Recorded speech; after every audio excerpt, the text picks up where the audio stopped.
it's very rare that you get everyone in one space physically, let's hope, to kind of work on some of these big challenges or discuss them and meet. And it's these little nuggets of, oh, I didn't know they existed, or I didn't know they were doing that, that are key to unlocking some of the kind of big net zero challenges that we've got.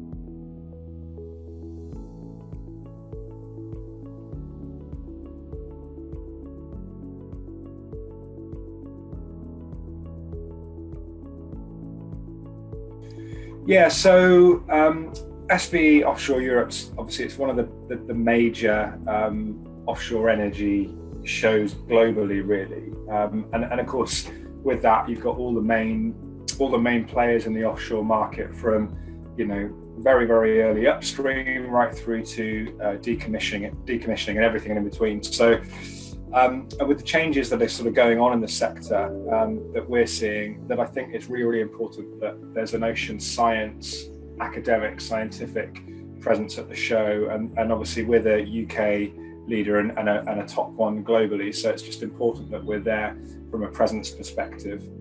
So that's one of the main reasons, and our history in working in the oil and gas sector as well means that we've got a lot of close links with a number of the organisations that operate in that space, and that's an area that we really want to expand on for people we worked for before, and meet people that we might want to work with in the future who need sort of scientific research capability. So they're the main reasons, really.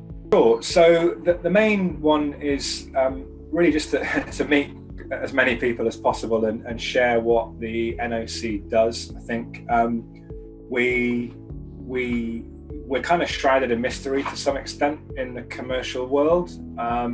Being an academic institution, I think that there's academia and then there's the commercial world, and we're really trying to bridge that gap as much as possible now going forward, and that's part of our strategy. So meeting as many people, sharing exactly what we do, where we've got applicability in this industry is number one priority. I think the other element is understanding some of the more emerging trends in the industry. So there's the here and now stuff that we're all aware of, but what are the technology trends and needs going to be in 5-10 years time? Because we're probably already working on some of the stuff that would be applicable then, or is needed to make that technology transition over the long term. So trying to understand that longer term technology drive is a key piece for me that I'll try and get out of the show. And also sort of aligned to that, just where is the big money going at the moment? Where are the big investments being made, and why? What's driving those big investments, and where are they coming from in the world, and which organisations? Just that broader kind of money or investment landscape is really important for me to understand as well. So they're really the three objectives for the NOC. So we are probably going to present a few different case studies of where we've brought science and academia into the commercial world, specifically around oil and gas. It's got much more of an upstream flavour, but we want to bring kind of what the science that we do to life a little bit more in terms of the real world applicability.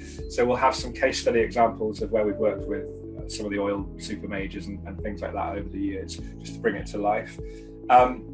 Definitely going to show our specific tidal modelling software that's already used extensively across the sector. There's a really nice fit in all elements of the value chain, really, from upstream through to decommissioning. So we'll have that on show as well. And then really, I think just some of the more relevant overviews, relevant areas of our sort of science and research that we think are highly relevant to the industry.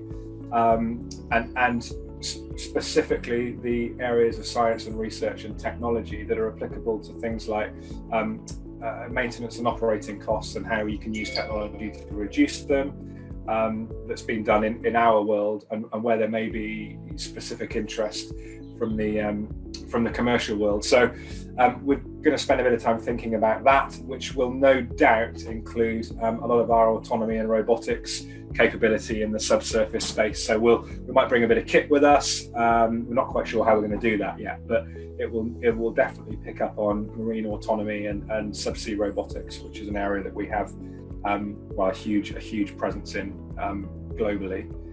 in our Southampton base. Anyone's welcome, of course. Anyone who's got a general interest in ocean science is more than welcome to come and see what we're up to. But I think for me, there's particular focus on kind of senior engineering, senior innovation and R&D leaders from across a range of organisations, because I think that's where our sweet spot is seeing if we've got the key to unlocking some of those key kind of innovation and R&D decisions and areas that organisations are working on over the next 5 to 10 years, and seeing if we can plug things in to help them on their journey, on their sort of technology roadmap. So yeah, those are the kind of key areas. Senior people from the R&D, the engineering, the innovation space in the organisations is where I think we've got a sweet spot.